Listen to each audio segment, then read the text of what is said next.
Hello and welcome guys, आप सबका स्वागत है हमारे यूट्यूब चैनल में, भोजपुरी एक्सटी यूट्यूब चैनल में। अगर आप सब इस चैनल को सब्सक्राइब नहीं किए हैं तो प्लीज़ सब्सक्राइब कर लें ताकि भोजपुरी से रिलेटेड न्यूज़ सबसे पहले देखने को मिलेगा। आज हम बात करने वाले हैं पावर स्टार पवन सिंह के बारे में।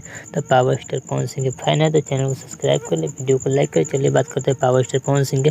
तो पावर स्टार पवन सिंह 2024 में काफ़ी हालत ख़राब है सॉन्ग के मामले में। तो बात कर ले 2023 में पवन सिंह का इस समय मार्च अप्रैल और मई तक पावर स्टार पवन सिंह एक नंबर में थे। इनके सॉन्ग था पियर फराक वाली, राजा जी का दिलवा, धनी हो सब धनी। ये सॉन्ग काफ़ी पॉपुलर ही रहा 2023 का सुपर डुपर हिट सॉन्ग। और इंडिया में पावर स्टार पवन सिंह एक नंबर पे चल रहे थे, काहे क्योंकि पवन सिंह का इवेंट भी बहुत हो रहा था। पवन सिंह एक्टिव भी काफ़ी थे, लेकिन इस साल 2024 में हालत पवन सिंह का बहुत ख़राब है।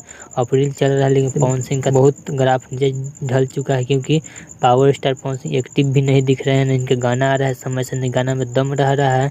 इसलिए पावर स्टार का ग्राफ बहुत डाउन चल रहा है कि अगर पवन सिंह का ग्राफ ऊपर उठेगा कब तो पावर स्टार पवन सिंह अच्छा सा कोई सॉन्ग लाते हैं, वीडियो लाते हैं, तब पवन सिंह का भी ग्राफ बढ़ जाएगा। चलिए मिलते हैं एक न्यू अपडेट के साथ। तक आपको यह अपडेट कैसा लगा?